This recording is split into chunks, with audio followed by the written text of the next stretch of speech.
काळ्या विद्येनं आमची संधी हिरावली। जे भेटतात ते सांगतात मतदान तुम्हालाच केलं, मग पराभव कसा झाला? उद्धव ठाकरेंचा सवाल।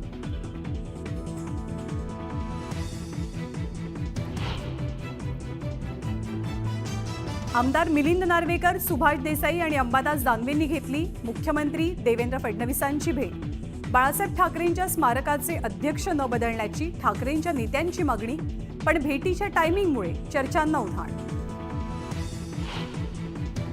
मुख्यमंत्र्यांनी शिवतीर्थावर जात राज ठाकरेंची घेतली भेट। अमित ठाकरेंना विधान परिषदेवरती आमदार बनवण्यासंदर्भात चर्चा झाल्याची वरिष्ठ सूत्रांची माहिती, तर कोणती राजकीय चर्चा नाही, फडणवीसांची माहिती।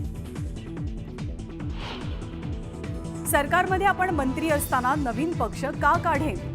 नवीन पक्ष काढण्याच्या वक्तव्यावरनं पंकजा मुंडेंचं स्पष्टीकरण, तर लोकांना आपलंसं करायचं म्हणून मी गडावर जात नाही असं म्हणत धनंजय मुंडेंनाही टोला। बाबासाहेब आंबेडकरांबद्दल वादग्रस्त विधानामुळे अभिनेते सोलापूरकर पुन्हा अडचणीत। सोलापूरकर यांना तात्काळ अटक करण्याची संभाजी ब्रिगेडची मागणी, पर्वती पोलीस स्थानकात तक्रारीची नोंद। सोमनाथ सूर्यवंशीच्या न्यायासाठी लॉंग मार्च स्थगित करण्याचा निर्णय कुटुंबियांना अमान्य। पोलीस अधिकाऱ्यांवर सदोष मनुष्यवधाचा गुन्हा दाखल करावा, कुटुंबियांची मागणी। इंडियाज गॉट लेटेंटमध्ये केलेल्या आक्षेपार्ह विधानानंतर रणवीर अलाहाबादियावर टीकेची जोड। टीकेनंतर रणवीरचा माफीनामा, तर शोचं शूटिंग झालेल्या ठिकाणी मुंबई पोलिसांकडनं पाहणी आणि चौकशी। स्टँडअप कॉमेडियन प्रणीत मोरे मारहाण प्रकरणी मुख्य आरोपी तन्वीर शेखला अटक।